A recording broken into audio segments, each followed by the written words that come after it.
สวัสดีค่ะ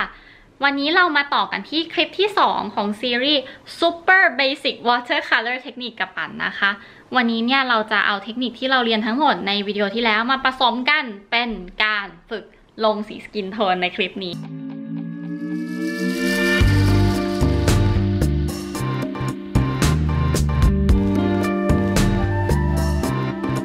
เนื่องจากเมนโฟกัสของคลิปนี้นี่มันเป็นเรื่องของผิวดังนั้นเราจะเริ่มจากการทำความรู้จักสีผิวกันก่อนนะคะสีเนื้อของผิวคนเราเนี่ยมันมีที่มาจาก3สีหลักก็คือสีชมพูเหลืองและน้ำตาลซึ่งมาประกอบกันเป็นคน1คนถ้าคนที่เป็นคนยุโรปผิวขาวอมชมพูเขาก็จะมีเม็ดสีชมพูมากถ้าเป็นคนเอเชียที่ออกขาวเนี่ยเขาก็จะมีเม็ดสีเหลืองมากถ้าเป็นคนที่ผิวค่อนไปทางแทนโอลีฟเนี่ยก็จะมีเม็ดสีน้ำตาลมากทีนี้นอกจากสีพื้นฐานเหลืองชมพูน้ำตาลแล้วเนี่ยผิวคนมันยังประกอบด้วยสีอื่นๆอีกเช่นฟ้าเขียวม่วงซึ่งมันคือสีของเส้นเลือดถ้าเราดูที่ข้อมือเราเนี่ยเราก็จะเห็นว่ามันมีแบบเส้นเลือดเขียวๆม่วงๆนี่อยู่ใช่ไหมแล้วการที่ใส่สีพวกนั้นเข้าไปผิวมันจะยิ่งดูเรียลลิสติกมากขึ้นเรื่องของเรื่องมีอยู่ว่าเราหกล้ม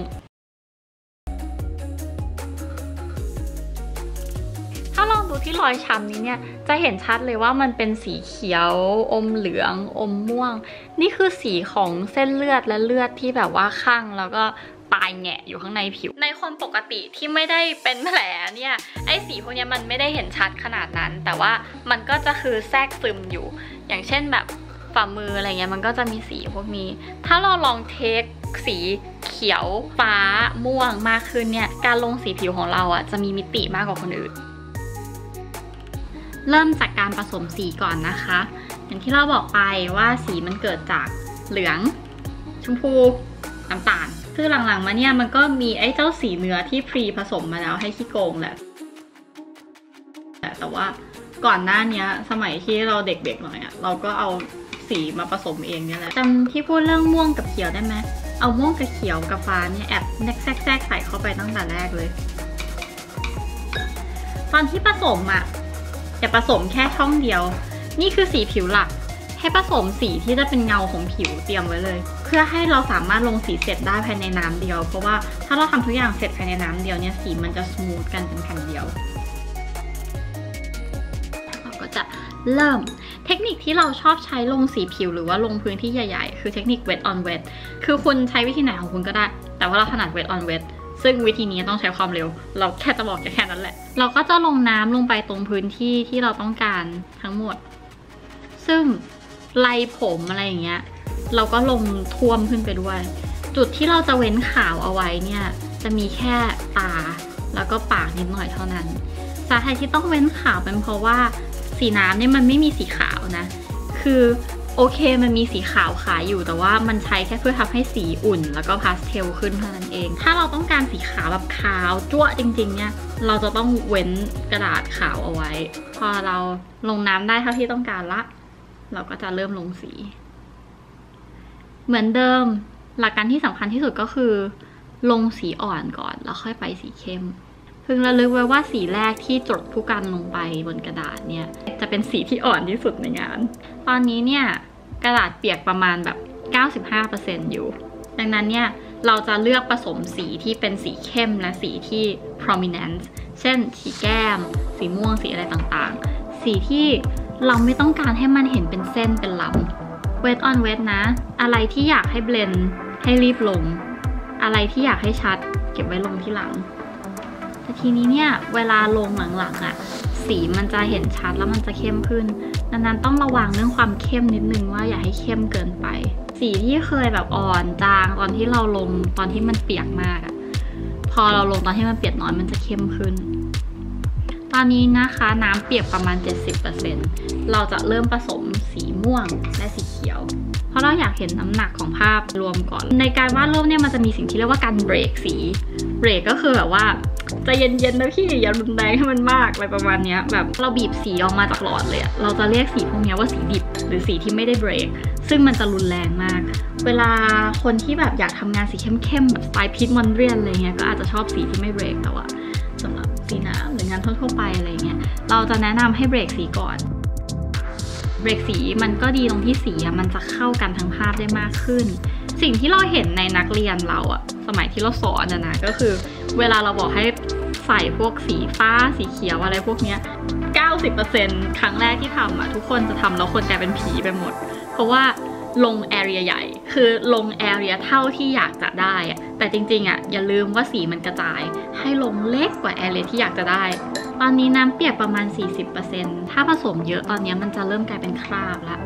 อันนี้เนี่ยเป็นช่วงเวลาที่จะเหมาะเก็บบริเวณเล็กๆเก็บปากเปลือกตานึกอะไรไม่ออกนะเว้นขาวไว้ก่อนเพราะว่าเว้นขาวแล้วเรามาเติมที่หลังได้แต่ว่าถ้าเราลงสีไปแล้วอะมันเอาออกไม่ได้ขนาดนั้นแม้เราจะสามารถลิฟต์ได้ก็ตามเราก็จะลงปากไว้ประมาณนี้จะเห็นว่าผิวเนี่ยประกอบจากหลายสีมากไม่ได้เป็นสีเดียวเลย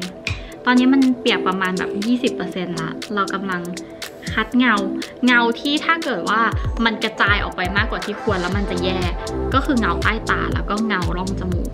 อันนี้เราจะมาคัดเอาสุดท้ายเลยว่าร่องจมูกกับใต้ตาถ้าเกิดว่าดำเกินไปจะดูเหนื่อยกันต่อมาลงหน้าไปแล้วอ่ะจะเห็นว่าเรายังไม่ได้ลงคอเหลือคอน้องไว้ทำไมเพราะว่าในการวาดรูปเนี่ยหน้าขาวกว่าคอเป็นเรื่องที่โอเคหน้าคนจะขาวกว่าคอนิดนึงเสมอมันจะได้ดูเหมือนแบบมีมิติเราก็เลยทิ้งคอไว้เพื่อที่จะดูว่าหน้าเป็นขนาดไหนแล้วเราก็ได้แหละทำเหมือนเดิม wet on wet อย่าลืมรอให้หน้าแห้งก่อนนะค่อยทำคอไม่งั้นคอกับหน้าจะหลอมรวมเป็นหนึ่งยาวแล้วก็จะแบบไม่มีคอ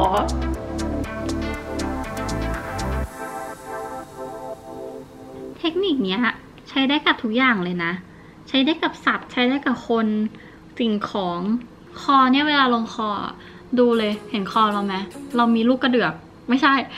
เรามีเส้นเลือดที่คอเส้นใหญ่มากตรงนี้เส้นเลือดที่ว่า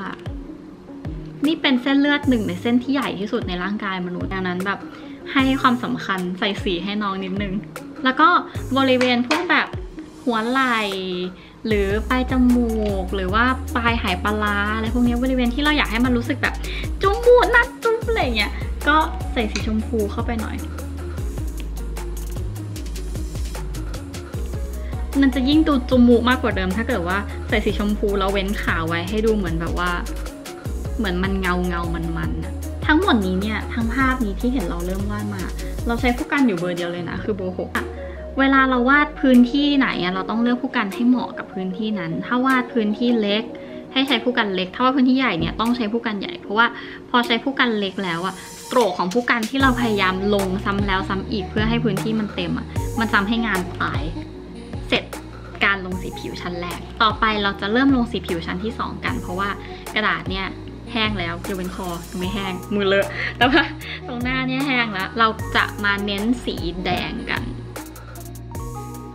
สุดท้ายแล้วเวลาลงสีมันจะต้องมีน้ำหนักอ่อนสุดและเข้มสุดน้ำหนักเข้มสุดของผิวคือสีแดงซึ่งสีแดงเนี่ยมันจะอยู่ที่หัวตาแล้วก็ริมฝีปากแล้วก็มีน้ำหนักสีน้ำตาลเข้มสุดอยู่ที่รูหูแล้วก็รูจมูกไอ้สีแดงเวลาลงตาเนี่ยลงแค่ด้านล่างตาพอนะไม่ต้องลงขึ้นไปข้างบนถ้าขึ้นไปข้างบนเนี่ยคือตาเป็นเลือดเส้นเลือดฝอยแล้วก็ถ้าไม่ได้ว่าคนร้องไห้อยู่นะเลือกลงครึ่งไหนของตาแล้วไม่ต้องลงอีกครึ่งหนึ่งอย่างเช่นตอนนี้เราเลือกลงด้านหลังเราก็จะไม่ลงยาวมาถึงด้านหน้าเพราะว่าถ้าเราลงยาวมาถึงด้านหน้าเนี่ยมันคือร้องไห้แค่เพื่อให้มันแบบป๊อปอัพขึ้นมาเท่านั้นเอง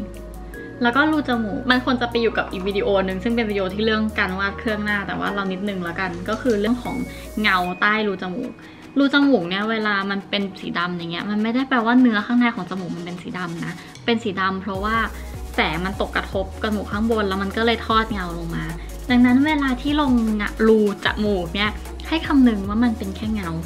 แล้วเมื่อมีเงาในรูจมูกแล้วเนี่ยข้างล่างจมูกก็ต้องมีเงาเช่นกันตอนนี้เนี่ยเทคนิคที่เราใช้มันจะเป็น wet on dry ละซึ่งมันจะได้เส้นที่เคลียร์แต่ว่าถ้าเราเอาผู้กันแดมมาใส่เนี่ยเราจะสามารถเกลี่ยได้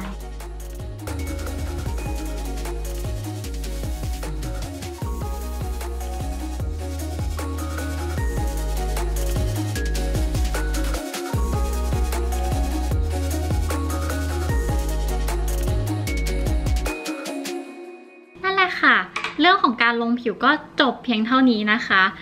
วิดีโอถัดไปเราจะมาสอนลงเครื่องหน้าตาจมูกปากไว้เจอกันใหม่คลิปหน้าบ๊ายบาย